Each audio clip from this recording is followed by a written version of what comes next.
रेहाना और रवि की शादी के बाद रवि के पास कुछ नहीं था। रेहाना, तुमने मुझसे शादी करके एहसान किया है। मुझसे ज्यादा तो तुम कमाती हो। अरे तो क्या हुआ, एक दिन आएगा रवि कि तुम खूब पैसा कमाओगे। मुझे तुम पर पूरा विश्वास है। रवि और रेहाना खुद को स्टैंड करने के लिए पूरी मेहनत करते। रेहाना, मैं नौकरी नहीं करना चाहता हूँ। तो कोई बात नहीं, मैं नौकरी करके घर चलाती हूँ, तुम बिजनेस सेट करने की कोशिश करो। एक दिन रेहाना, तुम जानती हो, मैंने जो विज्ञापन बनाने वाली कंपनी खोली थी ना, उसे बड़ी ब्रांड का ऑफर आया है। अब हम लोगों के दिन ब्यारे न्यारे हो गए हैं। मैं जानती थी रवि कि एक दिन तुम सेटल हो जाओगे। रवि का काम अच्छा चल जाता है। एक दिन वो रेहाना से कहता है, रेहाना, अब हम लोगों का बच्चा भी हो गया है। बहुत छोटा है वो। उसका ख्याल कैसे रखेंगे हम? कैसे क्या, मैं गांव से माँ को लेकर आ जाती हूँ। नौकरी से हाफ डे ले लिया करूंगी। अभी तो वो छोटा है, स्कूल जाने तक मैं मैनेज कर लूंगी। देखो रेहाना, मैं अब अच्छा कमा रहा हूँ। तुमको नौकरी करके परेशान होने की कोई जरूरत नहीं है। अरे कैसी बात कर रहे हैं, मैं अपनी लगी लगाई नौकरी कैसे छोड़ दूं? और मैंने तो सुना है हम लोगों को कुछ ही महीनों में सरकारी नौकरी मिल जाएगी। सरकारी नौकरी में कितना कमा लोगी? उतने में तो मैं ड्राइवर रख लूंगा। रेहाना को रवि की बात का थोड़ा बुरा तो लगता है। कम से कम मेरी नौकरी की इतनी बेइज्जती मत करो। भूल गए, इसी नौकरी के बदौलत तुमने अपना बिजनेस खड़ा किया है। अरे वो तो मैं किसी के भरोसे भी कर लेता। देखो, अपने बच्चे को संभालो, घर का काम करो। अब बाहर जाती तुम अच्छी नहीं लगती हो। रेहाना रवि के कहने पर नौकरी तो छोड़ देती है, लेकिन अब बड़े से घर में उसकी कीमत किसी नौकर से कम नहीं होती। एक दिन रवि का दोस्त आता है। भाभी, हम लोग तो आपको तब से जानते हैं जब से आप लोग शादी होकर इस शहर में आए थे। आपकी बदौलत ही सारा बिजनेस खड़ा हुआ है। ये किस्मत तो आप ही की है भाभी। हाँ हाँ भाई, हमारी मेहनत तो कुछ है ही नहीं। अरे होगी, लेकिन भाभी की किस्मत के आगे कुछ नहीं। दोस्त वहां से चला जाता है, लेकिन रवि का गुस्सा सातवें आसमान में होता है। देखा कैसे बोल रहा था? अरे बिल्कुल अच्छा आदमी नहीं है ये। कैसी बात कर रहे हैं आप? प्रशांत भैया तो बहुत अच्छे इंसान है रवि।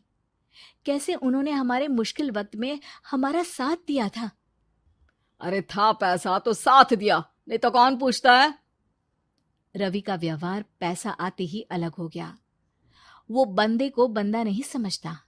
घमंड से घिरे रवि ने तो एक दिन हद ही कर दी। रेहाना, मैं अब तुम्हारे साथ नहीं रह सकता हूँ। क्या क्या बकवास कर रहे हो रवि? क्या कहना चाहते हो?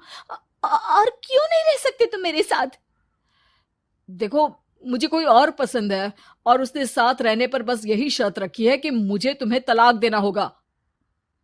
रेहाना, जो कि एक स्वावलंबी महिला थी, उसने बिना देर किए रवि को कह दिया, कोई इश्यू नहीं, मुझे पैकिंग में 4 दिन का वक्त लगेगा, लेकिन तब तक मैं तुम्हारे साथ नहीं रहूंगी। 4 दिन के लिए तुम कहीं और शिफ्ट हो जाओ, मैं घर से निकलूंगी तो बता दूंगी। रवि घर छोड़कर चला जाता है। रेहाना को दुख होता है, वो रोती है, लेकिन व्यवहार से स्ट्रांग रेहाना को पति के वापस आने का और उसे सबक सिखाने का पूरा भरोसा था। फिर एक दिन, अरे शुशिका, कब शादी करोगी तुम मुझसे? यार मैंने तो सोचा था तुम शादी से पहले मुझे विदेश लेकर जाओगे, महंगी कार दिलाओगे। अरे सब दिला दूंगा, लेकिन पहले मुझसे शादी तो कर लो। हाँ हाँ, क्यों नहीं। मैं कुछ दिनों के लिए अपने मम्मी पापा के पास जा रही हूँ और लोगों से अपनी शादी की बात करूंगी। अरे शुशिका, कैसे रहूंगा मैं तुम्हारे बिना? अब तो शादी ही होने वाली है हम लोगों की। शुशिका रवि को छोड़कर चली जाती है। रवि घर आता है, जहां रेहाना को ना पाकर उसे सब अजीब लगता है। घर तो रेहाना के बिना कुछ नहीं है। बच्चे की याद भी आ रही है। चलो एक वीडियो कॉल कर लेता हूँ। रवि रेहाना को वीडियो कॉल करता है, लेकिन रेहाना फोन नहीं उठाती। रात को सोते वक्त मन कर रहा है मुन्ने को गले लगा लूं। चलो कोई ना, शुशिका से शादी के बाद मेरे और भी बच्चे होंगे। अगले दिन रवि ऑफिस जाता है, जहां टीना खड़ी होती है। सर, आपने अपने नए ऐड के लिए मॉडल की रिक्वायरमेंट डाली थी ना, मैं उसी के लिए आई हूँ। रवि टीना को देखकर खुश हो जाता है। अब शादी हो गई है तुम्हारी? नहीं सर, बस अच्छा सा हैंडसम और अमीर लड़का देख रहे हैं मेरे मम्मी पापा। रवि के दिमाग से तो टीना को देखकर शुशिका का ख्याल भी खत्म हो जाता है। अरे यार, ये लड़की मिल जाए कितनी सुंदर है। शुशिका तो इसके आगे कुछ नहीं है।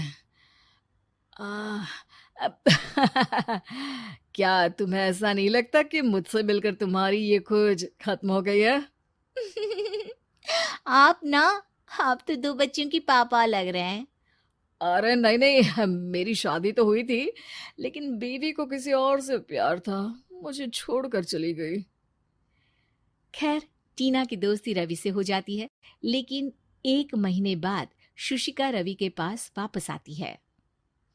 मेरे मम्मी पापा तुमसे मिलना चाहते हैं, लेकिन उन लोगों को ये मत बताना कि तुम पहले से शादीशुदा हो, और हाँ, शादी से पहले अपनी सारी प्रॉपर्टी तुमको मेरे नाम करनी होगी।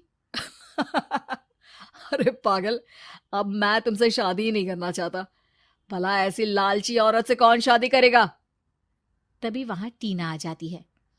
रवि, ये पागल सी औरत कौन है? देखो, तुमने ही कह दिया ना पागल, तो पागल ही है। पता नहीं कौन है, कह रही है शादी कर लो, लेकिन शादी से पहले अपनी सारी प्रॉपर्टी मेरे नाम कर दो। बोल तो सही रही है। वैसे तुम जानती हो, मेरी एक सहेली है, उसके पति ने उसे पैसा आते ही छोड़ दिया, जबकि उसको खड़ा करने वाली ही मेरी सहेली थी। और मुझे भी भरोसा नहीं है। अगर मैं भी तुमसे शादी करूंगी तो तभी, जब तुम मेरे नाम अपनी सारी प्रॉपर्टी कर दोगे। अरे हाँ हाँ, क्यों नहीं, बिल्कुल कर दूंगा। रवि और टीना की शादी की तारीख तय हो जाती है। वो अपनी सारी प्रॉपर्टी के कागज लेकर शादी वाली जगह पर पहुंचता है, लेकिन वहां टीना आती नहीं।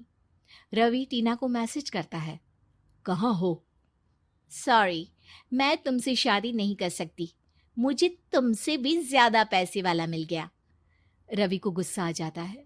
वो गुस्से से सारा डेकोरेशन तोड़ रहा होता है कि वहां रेहाना आ जाती है। सर, क्या हो गया? क्या डेकोरेशन पसंद नहीं आई आपको? अ, तुम यहाँ क्या कर रही हो? मैं यहाँ की डेकोरेटर हूँ। क्या आपको पसंद नहीं आई यहाँ की सजावट?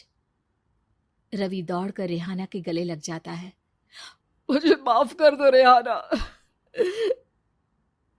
रवि रेहाना के गले लग जाता है